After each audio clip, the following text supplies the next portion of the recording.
I would say, and I would think that he would love to hear this, a rematch with Carlos Condit would be in order. Carlos Condit, his effort to beat GSP was stifled again by GSP's superior wrestling, top game grappling, and of course the boxing to set up all the shots.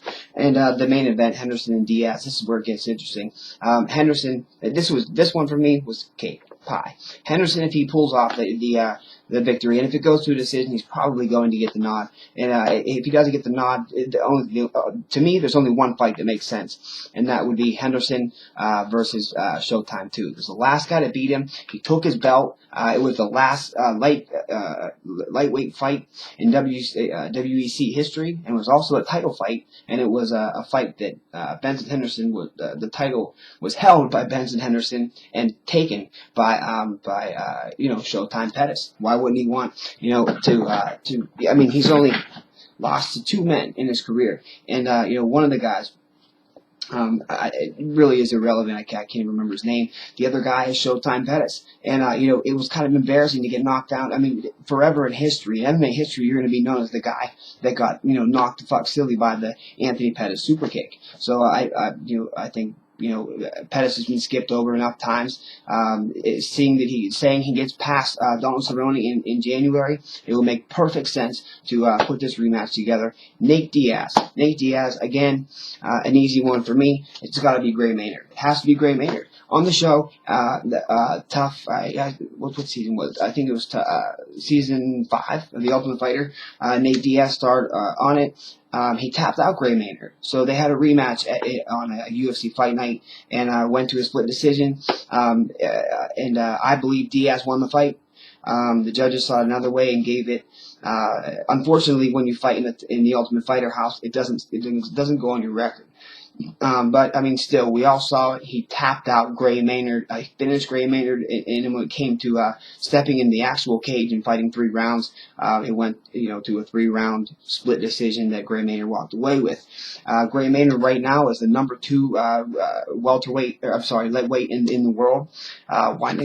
Nate Diaz, if he beats Benson Henderson, he's going to take Benson Henderson's slot, especially if he can do it convincingly. If he does it convincingly, Nate Diaz sitting at number 1, holding the gold. And Gray Maynard right there at number 2, and they've already fought twice.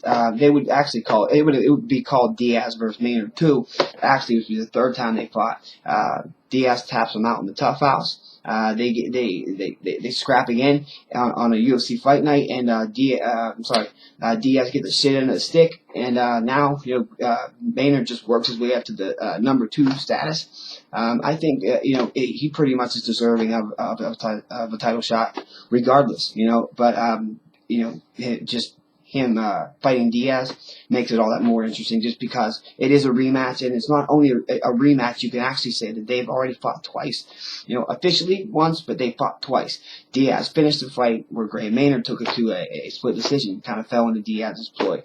So just thought I'd give a little insight. Let me know what you think. Comment on who do you think the real winners and losers are going to be.